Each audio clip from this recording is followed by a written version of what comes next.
we are making less today than we did in 1970. There's the reason for the wildcat strike. Letter carriers are on welfare. They're asking for government assistance and getting screwed for it. We work for the government. We shouldn't be receiving assistance from them.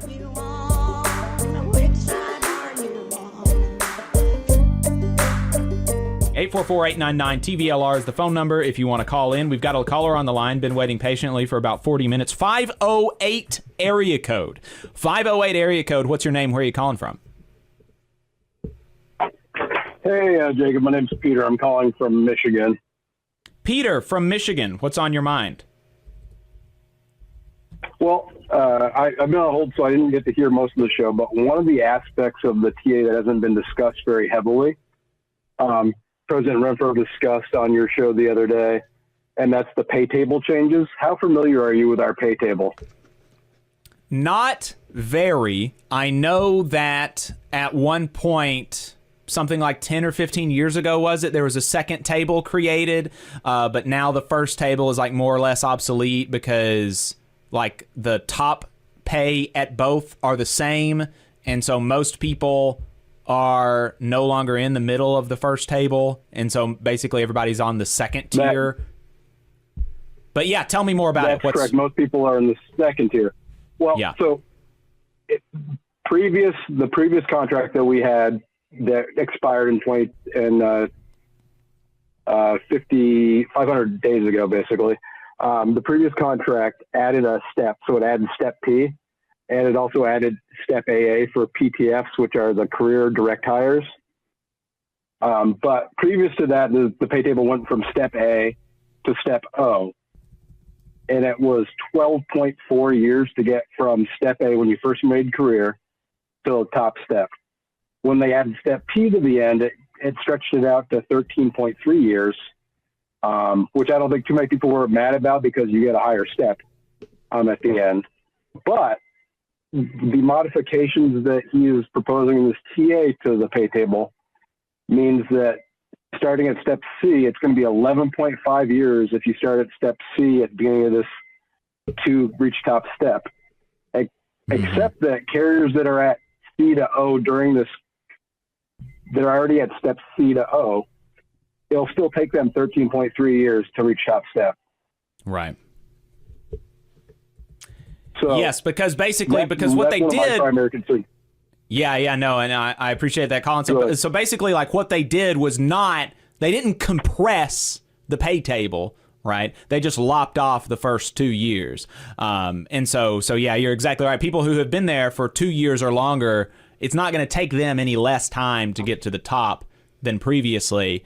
But for people that have been there for less than 2 years, or for people coming in, you'll kind of jump 2 rungs up the ladder, so to speak. So, but that's a real concern. I fully support.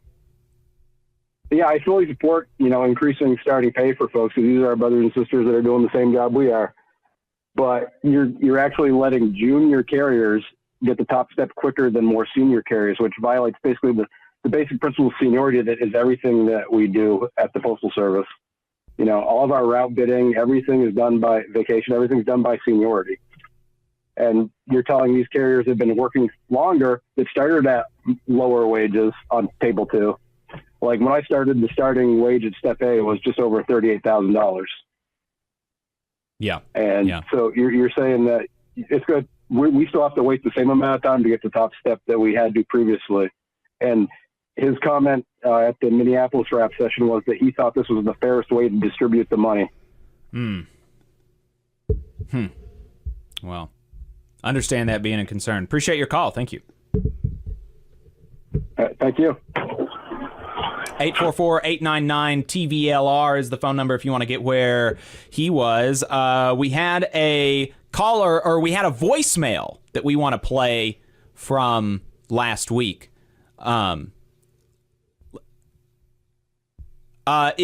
Ask Tyler if he can still hear the calls in the Zoom. If he could hear that caller from the Zoom, then I'm fine with him hanging out and sticking around if people have questions for him specifically. But while you ask him that question, Ben, let's play this voicemail from last week from a letter carrier.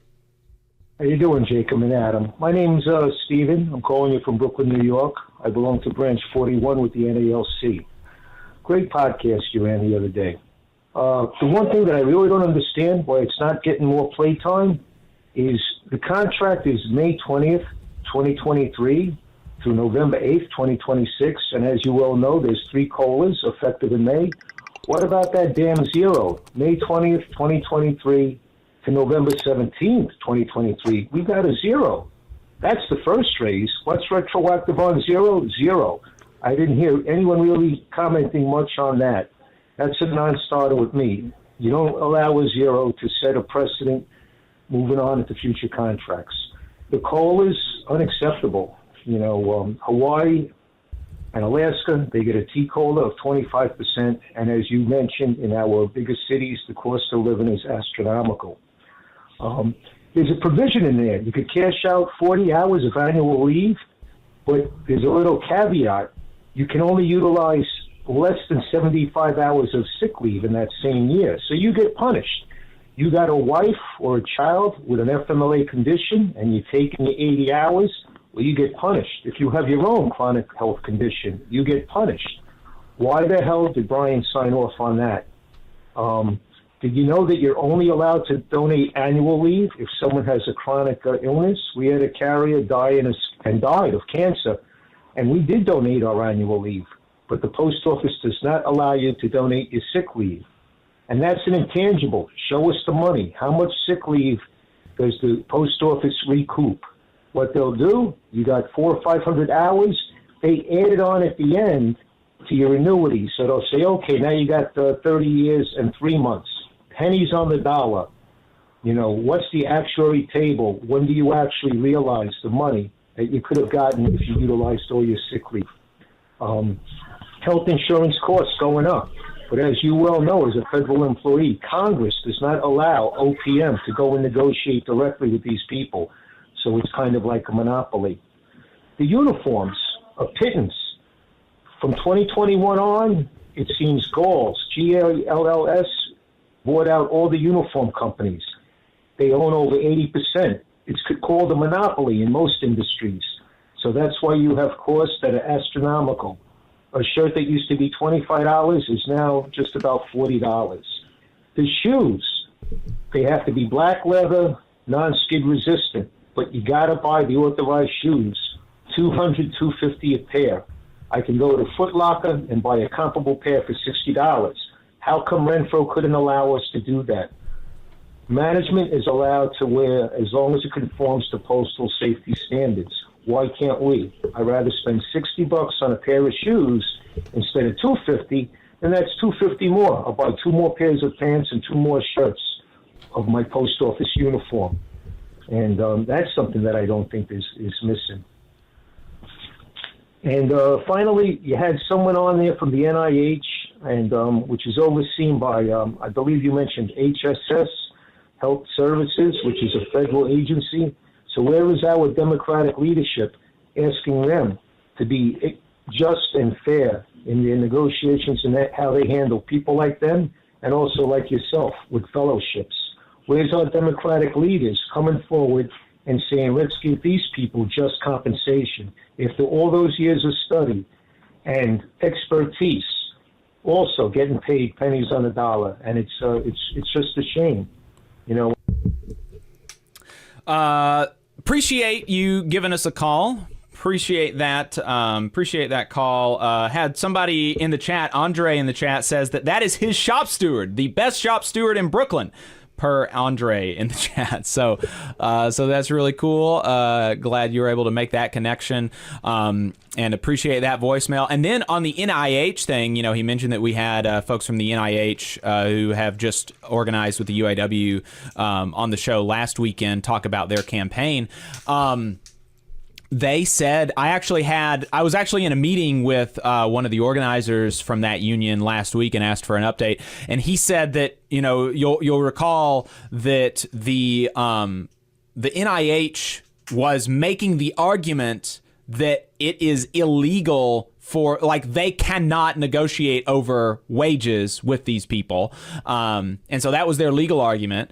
And so they said, we're not going to. And so the UAW held this big rally I think in DC. And apparently, according to the UAW, HHS Secretary Becerra got word of it. He apparently didn't know about it until then, and Secretary Becerra told the attorneys at the NIH to change their position on the negotiability of wages with the union, and so now they're having to negotiate wages. So appreciate you teeing me up for that update, brother from New York. And yeah, so there you go. Hey, 5 seconds. Just wanted to say that this is only possible because of our donors. If you want to see more of this, then consider donating yourself at tvlr.fm/donate. We got some more callers on the line. We have a caller from a 203 area code. 203 area code. What's your name? Where are you calling from? Hey, how you doing? My name is Unconscious Thoughts. I just wanted to reach out to you guys over at the Raleigh Report, say thank you for everything you're doing. You guys have probably been the most vocal people in our support. So basically what I wanted to take a second and, bring to the membership was what a lot of people don't understand with the back pay and with the time that we have not been paid. You're a federal employee, so you understand sort of how the TSP works. So each pay period, the Postal Service matches a percentage of what we put in. If we put in 5%, essentially they put in 5%. And so what happens is when we don't get paid correctly for all the weeks that we work, we lose the match that would have been with the money that we would have earned. Now, when we get that back pay, yes, that one check, we will get the 5% match out of our gross pay from that pay period. But what happens is all the pay periods that basically accumulate to that back pay, we lose. So what does that mean? That means all of the compound interest that we would have accrued within the last 520 days, it's lost, and imagine what that could have been in 30 years. And I know it's a what if situation, but it's another losing point that happens with our situation. And then the last thing I wanted to mention was, pretty sure all letter carriers yesterday, we received in the mail a letter from the Postal Service health benefits where we were automatically moved into a comparable health care plan. And the only thing I got to say about that, if you do the math, our health care just went up, at least mine, it went up 19%. So a 3.9% general wage increase does not account for a 19% raise in insurance premiums. Again, I just want to reach out to you, say thank you, and keep doing what you're doing. Thanks for the call, brother. I appreciate it. That's crazy. I knew that somebody had reached out and told us that the healthcare costs had increased, and it was more than the 3.9% raise, the general wage increase that but I did not realize, if that's true, that's wild. A 19% increase in the cost of healthcare. That's not good. Not good. We have another caller on the line. If you want to get where they are, you can call 844-899-TVLR. That's 844-899-8857. This next caller is from a 417 area code. 417 area code. What's your name? Where are you calling from? Yeah, hello, my name is Trent. I'm calling from Midwest Missouri. Trent from Missouri. What's on your mind? 366. I just wanted to call and talk about this tentative agreement and why we shouldn't vote yes on this. I mean, if you look at the history of NALC and you look at inflation, take the wage that letter carriers were making in 1970, compare it to today, we are making less today than we did in 1970. The reason for the wildcat strike. Letter carriers are on welfare. They're asking for government assistance and getting approved for it. We work for the government. We shouldn't be receiving assistance from them. It's ridiculous. We got letter carriers up in their cars. We have branch presidents installing showers in the union halls with homeless carriers.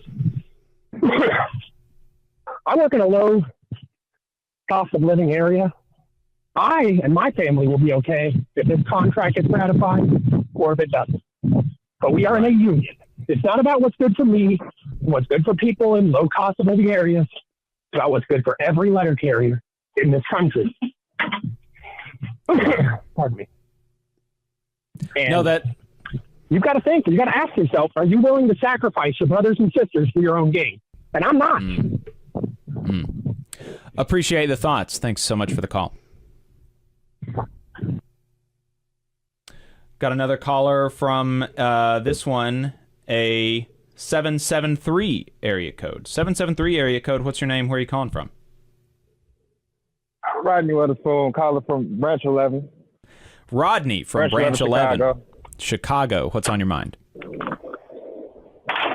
Just called to tell Tyler that was a good. I liked the interview. Tyler made a lot of good points. I'm a 10-year letter carrier, and I noticed the decline in the post office. I came in as like the second group of CCAs. We came in unfairly paid. I'm a third generation postal worker, so I was told it was a good job. My dad and my grandma was graduating the post office, so I took the job on, and I had to tell them like it was a different experience for me. So, but I stuck with it, trying to see the future of the job, because everybody say the future. Let's look past the, the poor starting wages when you first got in. That CCA position was terrible. So I do the 2.5 years. I convert over as a regular. I started making $17 an hour. Still not a lot of money. That happened in 2016. I started in 2014. So it just progressively got worse. I made career. They started treating the career employees like CCAs. I'm like, I made regular. It's like, it's not even the same standard when you make career in the post office no more. You get treated like almost like the help, or like you did a problem for just coming to work. So the standard of the post office and the wages is not there no more, and just the treatment is terrible. So I like to see that the younger generation, like I'm 31, so I think Tyler's probably around my age or not too far off. So it's good to see the younger generation trying to get their voices heard or whatever, and get out there and push the narrative. Because I'm gonna be out there if we do something, Branch 11 area, Chicago area, I'm gonna be out there. So it's good to see everybody pretty much on the same page, voting this terrible contract down. Because our union president pretty much sold us out. Everybody know it. So you're seeing that. I wouldn't be surprised if Brad Renfro. You're seeing that at your branch, that you think that your branch is going to be voting no primarily? Yeah, I mean, I talked to a lot of people. Some older carriers be making some like discouraging comments, pretty much saying like, this is what we always got. You got the naysayers. A couple people saying that, but majority of people I talk to, pretty much on the same page. They pretty much the naysayers. We got we can't compare ourselves to UPS because they're in the private sector. But in our contract, when the post office did this, we're supposed to be in competition with the private sector. So they just be saying a lot of stuff, blaming our union for the cost of grievances. That's why the post office can't pay us. Just some people be saying some crazy stuff. They uninformed though, so Appreciate the call. Thank you. But I'm hearing majority say they're going to vote no though. Gotcha. Well, we'll see. Ballots go out, I think I heard mid-November. So appreciate it, and look forward to keep in touch. Let us know what happens. I thought that was interesting, the family connection. The fact that his career path, like he has seen the letter carrier career path decline from generation to generation. Yeah. No, I think that would, I think that that would definitely make a difference, right? If you were able to see firsthand that, oh, this used to be a really good job and now it's not, and we're being treated like crap, I think that would make a difference for sure.